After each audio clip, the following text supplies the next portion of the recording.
चलिए स्टूडेंट्स, आज के इस वीडियो में लेकर आ गया हूँ आप सबके लिए मैं क्लास 10th हिस्ट्री चैप्टर 4 भारतीय कलाओं का इतिहास। ठीक है, क्वेश्चन आंसर का वीडियो बनाते बनाते मुझे याद ही नहीं रहा कि भाई अभी तक तो चैप्टर 4 एक्सप्लेनेशन ही नहीं किया है मैंने। फिर याद आया मुझे कि चैप्टर 4 पे एक्सप्लेनेशन करना चाहिए। काफ़ी अच्छा चैप्टर है ये। आपने वीडियो के थंबनेल में देखा होगा, वीडियो को लास्ट तक देखना। ठीक है, वीडियो के थंबनेल में आपने देख लिया होगा, तुरंत समझ जाओगे। ठीक है, तुरंत ऐसा समझाऊंगा बस आपको। ठीक है, कुछ है ही नहीं चैप्टर में, बस कला क्या है, कला के प्रकार, बस इतना ही कुछ आपको सीखना है।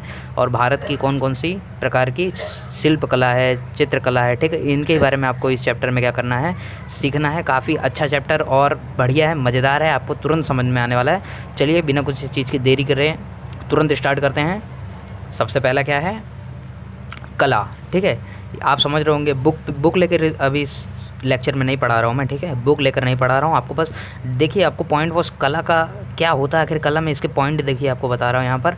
पॉइंट वाइज आप समझेंगे, आपको अच्छे समझ में आ जाएगा सारा एकदम कॉन्सेप्ट क्या है। ठीक है, सबसे पहले क्या है, देखिए कला किसे कहते हैं, कला क्या होता है। ठीक है, कला क्या होता है, देखिए अपने डेफिनेशन देखिए, यहाँ पे डेफिनेशन आपको दिख रहा है, अपने अनुभवों और भावों। ठीक है, अपने जो अनुभव होते हैं आपके और आपकी भावनाएं जो होती हैं वो दूसरों तक पहुंचाने में जिस सौंदर्यपूर्ण कृति का निर्माण होता है उसे क्या कहते हैं, कला कहते हैं। ठीक है, देखिए आपको डेफिनेशन अगर नहीं समझा होगा, देखिए अनुभव यानी क्या, आपने अगर देखिए मैं अभी मान लीजिए कहीं घूमने गया और घूम के मैंने, मान लीजिए मैं एलिफेंटा गुफ़ा में गया, वहाँ पर मैंने विभिन्न प्रकार के गुफ़ा में जो चित्र हैं उससे संबंधित जानकारियाँ प्राप्त की। वो क्या हो, वो मेरे अनुभव हो गए, वहाँ जाके मैंने क्या प्राप्त किया, क्या अनुभव लिया मैंने, समझ रहे हैं ना, इसे ही अनुभव कहते हैं। और भावनाएं क्या होती हैं, यानी आपके अंदर की बात है वो आप लोगों तक कैसे पहुंचाते हैं। ठीक है, उसे क्या कहते हैं, कला कहते हैं। अपने अनुभव और भावनाओं को दूसरों तक पहुंचाने में जिस सौंदर्यपूर्ण कृति का निर्माण किया जाता है उसे क्या कहते हैं, सौंदर्यपूर्ण कृति। ये देखिए यहाँ पे भावना है और अनुभव तो सही है, भावना अनुभव यानी क्या, मन की बात है, और अनुभव क्या, यानी जब आप कहीं जाके आपको समझ के, या मैथ्स का लेक्चर में आप बैठे कल और वहाँ पे आपको क्या समझ में आया, ये दूसरे को आप बता रहे हैं, ये आपका क्या है, अनुभव है। ठीक है, लेकिन आप वो मैथ्स का लेक्चर कैसा था, कैसे बता रहे हैं उसको, उसे क्या कहते हैं, किस प्रकार से बता रहे हैं, उसे सौंदर्यपूर्ण कृति कहते हैं। सौंदर्यपूर्ण कृति यानी क्या, आप देखिए उसको, जैसे मैं हूँ यहाँ पे खड़ा हूँ और मैं किसी को बता रहा हूँ, देखिए वहाँ पर मैं घूमने गया था, वो वहाँ पे एक चीज़ देखी मैंने, वो पता है किस तरह की थी, वो एक प्लास्टिक की तरह की थी, प्लास्टिक की बोतल। ठीक है, या मान लीजिए अरे तूने वहाँ पे वो मंदिर देखा था, उस प्रकार की मंदिर के जैसा वहाँ पे मंदिर था। ठीक है, इसे क्या कहते हैं, अब मंदिर, ये देखिए यहाँ पे शिल्पकला। ठीक है, हम जो क्या है अपनी काल्पनिकता के द्वारा या संवेदनशीलता के द्वारा उसको क्या करते हैं, बताते हैं, उसे क्या कहते हैं, कला कहते हैं। ठीक है, डेफिनेशन आप पढ़ लो प्रॉपर। सेकंड पॉइंट क्या है, इस सौंदर्यपूर्ण कृति का निर्माण कभी गायन, शिल्प, तुलिका, ठीक है, तुलिका द्वारा भी कभी वस्तु रचना द्वारा होता है। ठीक है, ये जो सौंदर्यपूर्ण कृति है, कभी हम उसको गायन द्वारा कहते हैं, शिल्प तुलिका द्वारा कहते हैं और वास्तु रचना द्वारा भी कहते हैं। तीसरा पॉइंट क्या है, कला निर्माण की जड़ में, कला निर्माण की जो जड़ है उसमें इतिहासकार की कल्पनाशीलता, संवेदनशीलता, ठीक है, संवेदनशीलता, भावनात्मकता, यह सब क्या होता है, जैसे घटक होते हैं। यानी हम जो बात दूसरे को बताते हैं अपने कला के द्वारा, ठीक है, उसमें क्या होता है, कल्पनाशीलता होती है। कल्पनाशीलता यानी कि हमारी जो सोच है, ठीक है, कल्पना करने की, ठीक है, भावना, हमारी अंदर की जो बातें हैं, ठीक है, कौशल, हम उसे कैसे दर्शा रहे हैं, कैसे बता रहे हैं, इसे ऐसे घटक क्या होते हैं, हमारी कला की सौंदर्यपूर्ण कृति जो होती है उसमें क्या होते हैं, शामिल होते हैं, मिले होते हैं। ठीक है, चलिए अभी कला क्या होता है अभी तो आपको पता चल गया होगा। स्वयं को प्राप्त हुए अनुभव और ज्ञान हम दूसरों को कैसे पहुंचाते हैं और ठीक है किस प्रकार पहुंचाते हैं उसे क्या कहते हैं, कला कहते हैं। चलिए कला के प्रकार देखते हैं क्या क्या हैं। देखिए यहाँ पे 2 टाइप्स हैं कला के, 2 टाइप्स हैं प्रकार, कला के प्रकार। पहला क्या है, दृश्य कला, दूसरा क्या है, ललित कला। ठीक है, दृश्य कला क्या होता है, देखिए दृश्य कला पहले पढ़ लेता हूँ मैं आपको, उसके बाद आपको प्रॉपर बताता हूँ दृश्य कला क्या होता है। ये देखिए ये डेफिनेशन क्या है, प्रागैतिहासिक कालखंड में ही दृश्य कलाओं का क्या हुआ, उद्गम हुआ। अश्मयुगीन गुफाओं को देखकर, ठीक है, अश्मयुगीन गुफाओं को देखकर दृश्य कलाओं की अनुभूति होती है। दृश्य कलाओं में स्थापत्य, चित्रकला तथा शिल्पकला का समावेश होता है। दृश्य कला का यानी क्या, देखिए दृश्य कला यानी जिसे हम देख सकते हैं। अब देखिए एक मंदिर गया, ठीक है, मंदिर सामने हमारे है, आप उसको देख पा रहे हैं, ठीक है, तो ये क्या है, दृश्य कला है। ठीक है, अब देखिए आप कहीं पे हैं, आपके घर के बाहर देखो, आप खिड़की से एक घर दिख रहा है, दृश्य कला है, ठीक है। दृश्य कला यानी क्या, जिसे हम अपने आँखों से, खुली आँखों से देख सकते हैं, उसे क्या कहते हैं, दृश्य कला। दृश्य कला कब शुरू हुई, प्रागैतिहासिक कालखंड में ही, यानी कब, जब शिल्पकला, चित्रकला ऐसा बनाना शुरू हुआ था, तभी दृश्य कला प्रारंभ हो गई थी। अश्मयुगीन गुफाओं को देखकर दृश्य कलाओं की अनुभूति होती है, यानी क्या, अश्मयुगीन गुफाओं, देखिए अश्मयुगीन, अश्म मतलब क्या, पत्थर, पत्थरों की जो गुफाएं हैं वहाँ पर देखकर दृश्य कलाओं की अनुभूति क्यों होती है, क्योंकि देखिए अभी भीमबेटका की गुफाएं और एलोरा, वेरुल, ये सब आपने गुफाएं देखी होंगी। यहाँ पर अगर आप अंदर जाएंगे तो बहुत सारे क्या होते हैं, चित्रकला आपको मिलते हैं, ठीक है। ये चित्रकला क्या होते हैं, इसको आप देख सकते हैं कि नहीं आंखों से। और शिल्पकला यानी मूर्ति बनाई हुई है, मान लीजिए गणपति, अभी देखिए गणपति आ रहे हैं, गणपति बप्पा, ठीक है। आप उनकी मूर्ति अगर देखेंगे तो मूर्ति को आप देख सकते हैं कि नहीं, शिल्पकला, इसे शिल्प कहते हैं, ठीक है। शिल्प बनाना, मूर्ति बनाना, मूर्ति कला, इसको क्या कहते हैं, हम देख सकते हैं। तो क्या हो गया, दृश्य कला हो गया, ठीक है। इसमें क्या, दृश्य कला में किन किन चीज़ों का समावेश होता है, आपको ये याद रख लेना है। देखिए मैंने जितना आपको पॉइंट बताया है, ये जितना आपको लिख के दिया, यही याद कर लो, पेपर में एकदम मेन पॉइंट है, ठीक है। चलिए अब देखते हैं दूसरा, ललित कला क्या होता है। ललित कला यानी क्या, ललित कला को क्या कहते हैं, आंगिक कला भी कहा जाता है। देखिए ललित कला होता है जिसको हम अपने अंगों द्वारा करते हैं। मान लीजिए अभी मैं कहीं घूमने गया हूँ, नहीं, मान लीजिए मैं कहीं डांडिया, हाँ डांडिया खेलते हैं ना सब लोग, डांडिया मान लीजिए मैं खेल रहा हूँ डांडिया, अपने अंगों द्वारा खेलते हैं कि नहीं, हाथों से ऐसे ऐसे। आंगिक यानी क्या, अपने शरीर के अंगों, हाथों, पैर, ये सब क्या है, हमारे अंग है, अंगों द्वारा जो खेला जाता है या किया जाता है। आप कहीं आप डांस कर रहे हैं, उसको भी क्या कहेंगे, ललित कला कहेंगे, ठीक है, क्योंकि अपने अंग द्वारा किया जा रहा है ना।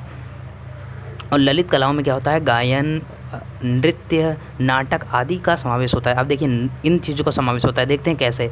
नृत्य जो है, हम डांस करते हैं, अपने अंगों के द्वारा कर रहे हैं, ठीक है, ललित कला।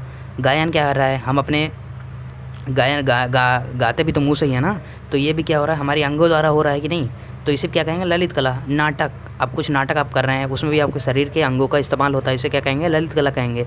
ललित कला क्या, जो अपने शरीर के अंगों द्वारा किया जाता है, ठीक है, उसे ललित कला कहते हैं। और ललित कला में किन किन का चीज़ों का समावेश होता है, नृत्य, गायन, नाटक इत्यादि, ठीक है।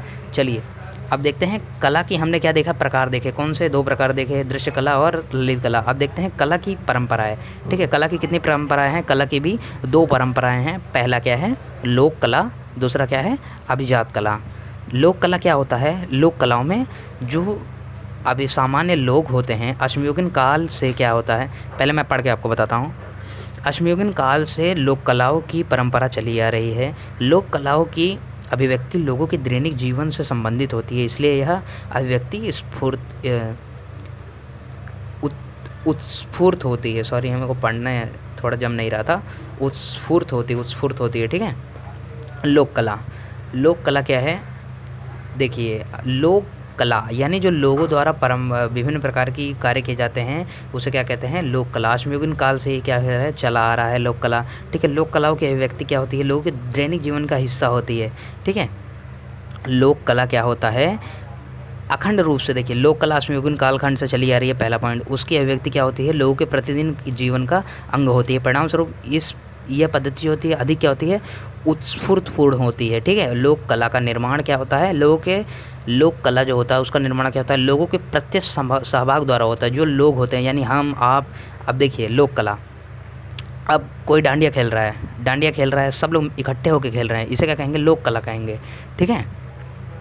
चलिए आपको जितना पॉइंट बताया उतना याद कर लीजिए। दैनिक जीवन का क्या होता है, लोक कला हिस्सा होता है। अब ये देखिए लोक कला है, लोक कला में अभी कोई भी देखिए डांडिया खेल रहा है, आप खेल रहे हैं, आपके साथ कोई दोस्त भी आ जाएगा, कुछ पाबंदी नहीं है उसके ऊपर, वो भी आके खेल सकता है, दूसरा भी खेल सकता है, तीसरा भी खेल सकता है, जो जिसका मन करे वो आके खेल सकता है। या कोई नाच रहा है, देखिए अब बारात होती है गाँव में, देखिए बारातें होती हैं, ठीक है। अब बारात में कोई भी आ रहा है, कोई भी नाच के चला जा रहा है ठीक है। तो इसे क्या कहेंगे, आपको समझाने के लिए बता रहा हूँ। तो कोई भी जा सकता है, समझ रहे हैं कि नहीं। और अभिजात कला क्या होता है, देखिए यहाँ से ही आप अभिजात कला भी सीख लेंगे। लोक कला में क्या होता है, कोई पाबंदी नहीं होती, कोई कहीं पे भी जाके कर सकता है, डांस कर सकता है, नाच सकता है। अब बप्पा को लेके जा रहे हैं तो ठीक है, जैसे विसर्जन करने हैं, तो वहाँ पे कोई भी जा सकता है साथ में, ऐसा नहीं कि 5-6 ही लोग जाएंगे, जिसका मन करे वो जा सकता है कि नहीं, ठीक है। तो ये क्या है, लोक कला है, पाबंदी नहीं है कोई। अभिजात कला क्या होता है, यह कला नियमों के चौखट में बद्ध होती है, इसे आत्मसात करने के लिए दीर्घकालीन प्रशिक्षण की आवश्यकता होती है, ठीक है। अभिजात कला में क्या होता है, नियम होते हैं, कानून होते हैं, मतलब कोई भी ऐसा कुछ भी नहीं कर सकता। यानी प्रोफेशनल मान लीजिए डांस चल रहा है, डांस पे कोई भी जाके वहाँ पे नियम होते हैं कि मतलब वो अकेला ही बंदा डांस करेगा, ठीक है, अकेला व्यक्ति जो है वही डांस करेगा, दूसरा कोई उसके साथ नहीं आ सकता। यानी देख लिया, मान लीजिए कोई सिक्का आपको बनाना है तो सिक्का एक सामने होता है और टेल वाला क्या है, पीछे होता है। तो क्या आप उसको पीछे और उसको आगे कर सकते हो, हेड को पीछे और टेल को आगे कर सकते हो? नहीं कर सकते हो। वह क्या है, नियमित चौखट में बंद है, क्योंकि उसे वह वैसा ही रहेगा। और आपको उस सिक्के को बनाने के लिए कैसे बनाया गया, उसमें इस तरह फूल है और यहाँ पे सत्यमेव जयते लिखा है, तो आपको क्या करना पड़ता है, प्रशिक्षण की आवश्यकता होती है उसे बनाने के लिए। इसे क्या कहते हैं, अभिजात कला। ठीक है, वीडियो थोड़ी बड़ी बन रही है लेकिन काफ़ी अच्छे से आपको बता दे रहा हूँ, आप कभी भूलेंगे नहीं। ठीक है, चलिए अभी देखते हैं कला शैली।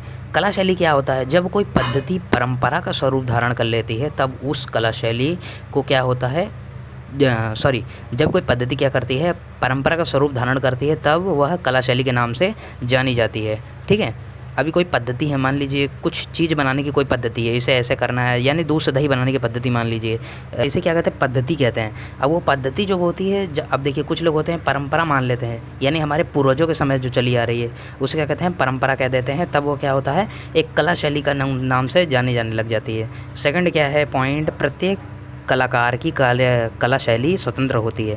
यानी क्या, अभी देखिए आप एक कलाकार हैं, आपकी कला शैली यानी स्वतंत्र है ना, आप कुछ भी कर सकते हैं, कुछ भी बना सकते हैं, आपकी कला पे डिपेंड करता है वो। ठीक है, तीसरा पॉइंट क्या है, प्रत्येक संस्कृति में संबंधित कला कालखंड और प्रदेश से संबंधित विशिष्ट प्रकार के कला शैलियाँ विकसित होती हैं। ठीक है, प्रत्येक जो संस्कृति है उसमें संबंधित कालखंड और प्रदेश से संबंधित विशिष्ट प्रकार की कला शैलियाँ क्या होती हैं, विकसित होती हैं। यही है कला शैली। ठीक है, जब कोई परंपरा, आपको ये याद रखना है, ये पॉइंट मेन है, इसको लिख के आओगे आपको आधा मार्क्स पूरा मिल जाएगा। जब कोई पद्धति क्या होती है, परंपरा का स्वरूप धारण कर लेती है, तब वह कला शैली के नाम से जानी जाने लग जाती है। ठीक है, आपको ये पॉइंट एकदम इम्पोर्टेंट है, इसको याद रख लेना। अब आगे क्या है देखते हैं, मराठा चित्रशैली क्या होती है। ठीक है, मराठा चित्रशैली, कला शैली के रूप में मराठा चित्रशैली का क्या किया जाता है, विचार किया जा सकता है। ठीक है, लगभग ईस्वी सन की 17वीं शताब्दी। आप मराठा चित्रशैली में आपको क्या याद रखना है, देखिए कला शैली के रूप से मराठा चित्रशैली का विचार किया जाता है। मराठा चित्रशैली कब प्रारंभ हुई थी, 17वीं शताब्दी के उत्तरार्ध में। ठीक है, इस शैली में बनाए गए चित्र कैसे होते हैं, रंगीन होते हैं तथा वे भित्ति चित्र और हस्तलिखितों पांडुलिपियों में लघु चित्रों के स्वरूप, लघु चित्रों यानी कि एकदम छोटे छोटे होते हैं। ठीक है, वाई, मेडवली और सतारा जैसे स्थानों पर पुराने बाड़ों में मराठा चित्रशैली में निर्मित कुछ भित्ति चित्र देखने को मिलते हैं। ठीक है, सतारा और मेडवली, वाई ऐसे स्थानों पर आपको क्या करेंगे, मराठा चित्रशैली के स्रोत मिलेंगे देखने के लिए, कहाँ कहाँ मराठा चित्रशैली है। ठीक है, मराठा चित्रशैली क्या होती है, मराठा चित्रशैली जो है उस पर क्या होता है, राजपूत और यूरोपीय चित्रशैलियों का भी प्रभाव दिखाई देता है। ठीक है, जिस कालखंड में किसी विशिष्ट चित्र शैली का विकास हुआ होगा उस कालखंड का रहन सहन। अब देखिए मराठा चित्रशैली है, अब वह कब प्रारंभ हुई, 17वीं शताब्दी में। तो हम क्या कर सकते हैं, उस 17वीं शताब्दी की उस आधार पर 17वीं शताब्दी में रहन सहन, परिधान, रीति रिवाज कैसे थे उस समय के मराठों में। ठीक है, तो यह क्या कर सकते हैं, इस प्रकार की जानकारियाँ प्राप्त कर सकते हैं हम किसके द्वारा, चित्रशैलियों के द्वारा। ठीक है, चलिए मराठा चित्रशैली हो गया। आज के वीडियो देखिए काफ़ी 10 मिनट से ऊपर हो गया है। अब ठीक है, इसके जो आगे का चैप्टर है वो हम क्या करेंगे, नेक्स्ट वीडियो में कंटिन्यू करेंगे। अगर आपको कुछ नहीं समझा आया है, जैसे कोई हार्ड वर्ड्स हैं, इसमें हार्ड वर्ड हैं जिसका मतलब आपको नहीं समझ में आ रहा है, तो आप कमेंट बॉक्स में बस लिखो, मैं आपको उसका पूरा मतलब अच्छे से बता दूंगा। ठीक है, और चैप्टर अगर सही लग रहा हो तो बताना, आगे इसका और पार्ट बनाऊँगा। और अगर आपको नहीं समझ में आया तो पार्ट बनाने की ज़रूरत क्या है, जब समझ आना चाहिए आपको। ठीक है, मैं समझने के लिए बताता हूँ, देखिए आपको। ठीक है, चलिए अगर आपको और भी कोई चैप्टर देखना है, पहला, दूसरा, तीसरा, सब एक्सप्लेनेशन करके हमारे चैनल पर दिया हुआ है। जिन्होंने, अगर कोई नया है चैनल पर, तो मैं आपको बता देना चाहता हूँ, आप चैनल पर विजिट करके देख सकते हैं सारे चैनल्स। और क्वेश्चंस के आंसर भी मैंने दिए हैं 6 पार्ट तक, और आगे भी पूरा कंप्लीट करने वाला हूँ। ठीक है, तो जाकर आप वहाँ पर देख सकते हैं, स्वाध्याय देख सकते हैं। और अगर आपको कुछ रिलेटेड वीडियो चाहिए या कुछ और चाहिए तो हमें कमेंट बॉक्स में लिख कर बताएं। ठीक है, चलिए अगर आपको वीडियो अच्छी लगी हो तो वीडियो को लाइक करना, अपने मित्रों के साथ शेयर करना, और अगर कोई प्रॉब्लम है तो कमेंट बॉक्स में लिख कर बताओ। ठीक है, चलिए मिलते हैं अगली वीडियो में, तब तक के लिए बाय बाय।